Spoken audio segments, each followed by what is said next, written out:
These watches almost killed Rolex.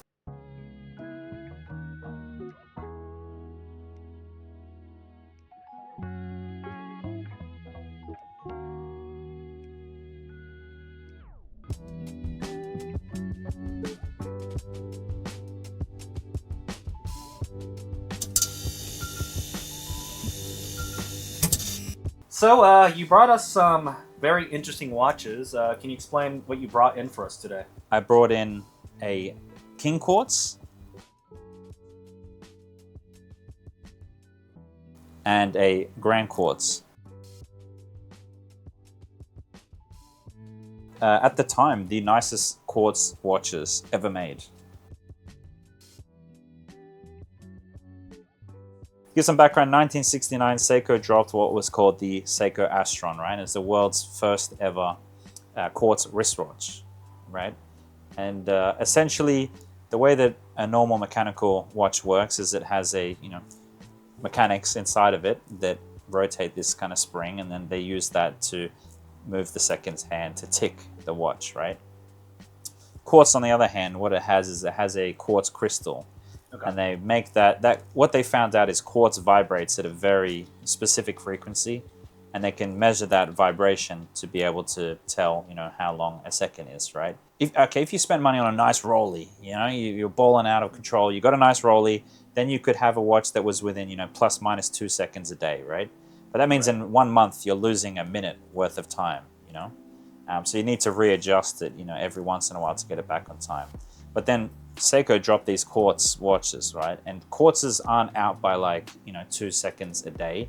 Right. They were out by, I think the first ones were 20 seconds a month, and then down to 10 seconds a month, and then 5 seconds a month, right? Wow, okay. So they were just way, way more accurate, right? And they're way less susceptible to things like gravity, things like changes in temperature, changes in humidity, moisture, temperature, stuff like that, right? So that came out 69. All right. Don't laugh. And then after that, in the 70s, they refined it a bit more and they improved some other models. And then in the mid to late 70s, that's when these ones came out. The Grand Quartz and the King Quartz, right? At the time, right, the Swiss were like, when the quartz crisis happened, they're like, okay, if you want to buy a little cheap quartz shitter, go ahead. But if you want some real luxury haute horology, some actual nice watchmaking, then you come to us, right? Yeah. And these watches are Seiko's response, in my eyes, right? The clapback. The clapback, yeah. Okay. This is them telling the Swiss, hey, we can make really nice dials. We can make nicely polished, I mean, this is like the precursor to Zaratsu polishing, right? They were making these watches to say, we can make really nice, dare I say, Grand Seiko level watches in quartz too, right? It's not just, okay, quartz is, here's your cheap quartz watch. I mean, back then, right, when quartz dropped, it was new, right? And so it was the high tech. It was decades ahead. And it cost them millions of dollars to make a new quartz range, right? But this, to me, is the refinement of Seiko's quartz watchmaking, right? Whenever I watch these YouTube videos, a lot of these, creators tend to throw out the word quartz crisis. Yeah. When did that happen, and where does this watch fit in such a massive change? Yeah. So like I said, 1969 is when the Seiko Astron dropped, and that was the world's first ever quartz wristwatch, right? And that was just earth-shattering because, like I said, you went from losing plus minus 2 seconds a day to losing 20 seconds a month, or 10, or even less, right? This one is down to 5 seconds. The superiors are down to 5 seconds a month.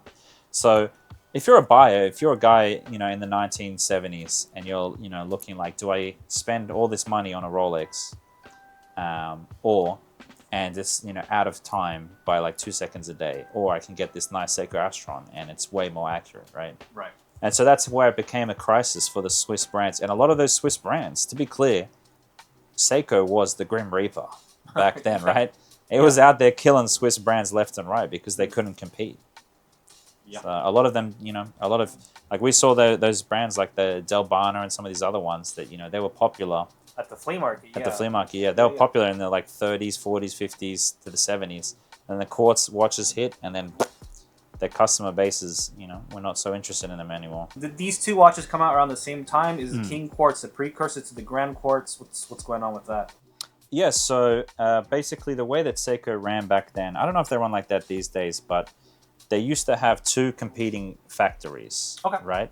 So there was Seiko Suwa and then Seiko Daini, which is the second. It just means second factory in Japanese. Yeah. It sounds crazy, but it just means second factory in Japanese.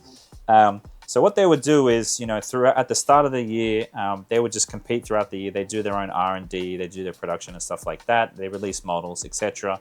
And then, you know, they'd learn, they'd make their new innovations, they'd learn stuff, and then they come back at the end of the year and then they compare notes, right? So the idea is, you know, if you have all these guys working together in the same place, they're going to make the same watches, right? Of course. So having two kind of separate entities lets them go off, do their own stuff, and then come back at the end of the year and compare notes and say, you know, this is what we learned, etc. And so, yeah, that's where, you know, you have these kind of different lines, right? So certain models were made in the Seiko Suwa and other ones were made in the Seiko Daini. And so the King Quartz is, you know, it's a letter up, right? They had some other quartz models that, you know, were on the cheaper side, right? And then they were like, you know, for people who want something a little bit finer, want something a little bit nicer, you spend a little bit more money, you can get a King Quartz, right? Yeah. And then if you want to spend a little even more money, get something a little even nicer, you could get a Grand Quartz, right?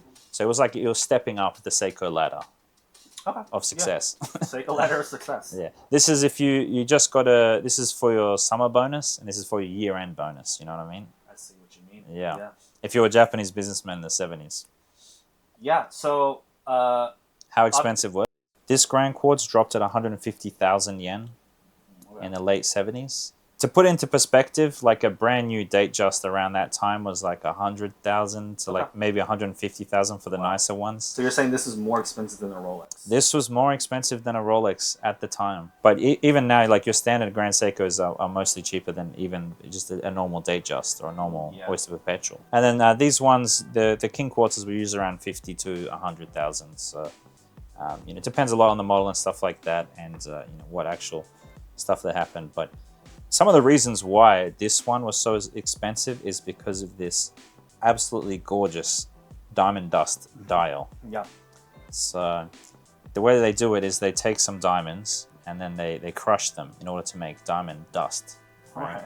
Funnily enough, is that real? That's real, yeah. So diamonds crushed in it. Yeah, and then they use that to create this patterned like textured effect on the dial. And that's why it's so like shiny and crazy. It's because they have that crushed diamond in there in order to get it looking like that, right? That's one of the big differences between at least this Grand Quartz model and the King Quartz model. If you take a look at the King Quartz, this one does not have diamond dust dial, but it does have another type of textured effect on the dial, which is really nice too. I like both of them a lot. But one thing that I think a lot of people might notice almost immediately is the logo at the bottom of the watches. So this one here has the twin quartz icon. Yep. So that's because there's two quartz crystals in there. That's one of the differences between the models, right? The King Quartz has a single quartz crystal inside, and then the Grand Quartz has a double quartz inside. So yeah, essentially it just helps it to get better accuracy. So these single quartz King Quartz, to be clear, there are twin quartz King Quartzes, right? Mm-hmm. But this is one of the older single twin quartzes, right? And what that means is that it has a monthly deviation closer to 20 seconds per month. Whereas these grand twin quartzes, they have a annual deviation of plus minus 10 seconds a month. All right. So 10 seconds a month back then is crazy.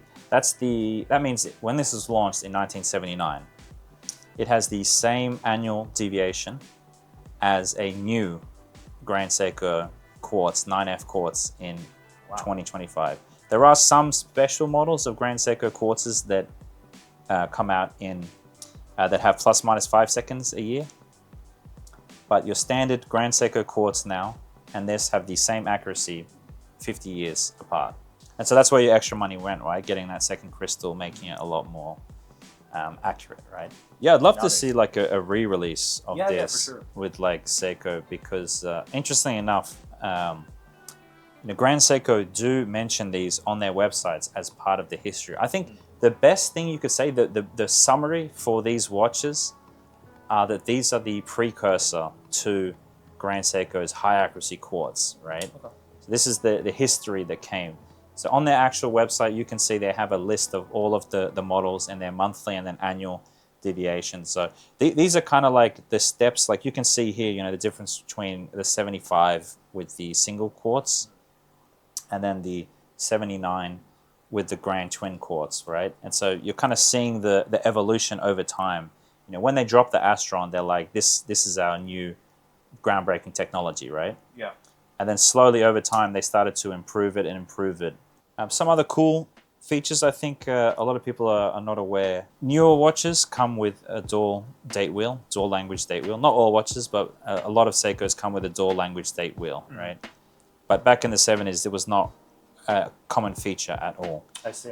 Yeah, so these actually come with a kanji, Japanese kanji date wheel, and an English date wheel. So you can swap the languages between. You can have it in English or Japanese, whichever you fit. But it's a Japanese watch, right? So it's kind of cool to put it into Japanese, right? I feel like you're a big fan of the kanji. I love a big kanji. Yeah. Kanji date wheel to me is really like elevates this. But I mean, when you look at it, it's like the Zaratsu kind of polishing across the whole bracelet and everything. Really, really nice. So on the crown here, it's got the twin quartz logo there as well. So I mean, just the finishing, the fit, the casework, the dial, it's just crazy, right? And that's why this was like the top Seiko watch. Like, of course, they had their mechanical division, which is making mechanical watches. But at the time when this dropped, like nowadays people think, okay, quartz equals cheap, right? But at the time, this was like their technology light years ahead, right? Back in the 80s, Japan was a powerhouse. Like they were the biggest country in the world. They had the craziest property bubble ever. Yeah. And so the USD was actually a fair bit weaker than the yen back then. So this would be like a $5,000 USD watch kind of equivalent at the time, right? So like I said, more expensive than a Datejust, more expensive than almost every single Rolex model.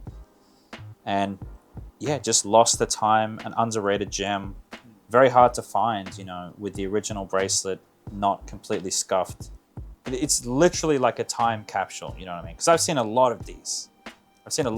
But this is the only one I've ever seen in full original condition with very minor wear, like across the board. And it's just like if I put this on, I feel like, like I'm a Japanese businessman, just got back for a long day of, doing finance things. I just shorted the dollar and bought, stocks or something. Yeah. And then I hop into my, Lamborghini, driving back to my apartment, looking over the Tokyo Bay. I've got a nice Hibiki, 25 years old, taking a sip. That's the kind of people who are buying this watch. And it would be people too who were fans of Japanese products, Their whole office has Rollies, and they're like, a Rolex is boring. I want to buy the best watch in the world with the best dial, the best case, the best finishing, the best accuracy. That was the people who were enthralled by this watch, right?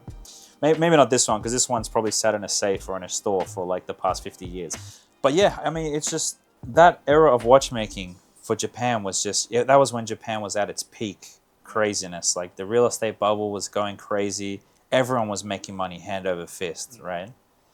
And their watches really show off how Japan was in that time. It's definitely an underrated gem, right? Like I don't think many people know about it. I never really see anybody talk about it. Like I might see a post on Reddit every once in a while or like on Watch Crunch, but there's no real massive fanfare like this compared to even just like some older like Seiko 5s have a lot more fans than this because people just don't know about it, or maybe they're overlooking it because they think it's quartz, right? But once you actually understand like the technology that's in them and how this watch like came about, then I think it's like you realize how like crazy of these watches were. Because this was Seiko just like cranking the knob to 11 in everything, right? The technology aspect, the dial, the dial technology, the complications, day date, and then the finishing, just the case, everything on this was cranked up to 11 from Seiko. Anyway, if you liked this video, if you liked us talking about, you know, these kind of crazy watches that we come across, make sure to like, subscribe. Let us know what you think about this watch. Do you think it's a hitter, or do you think it's an overrated shitter? I think for me, Grand Quartz, 100%. Diamond dust dial. You know, I like gold. I just, across the board in every way, I think it's awesome.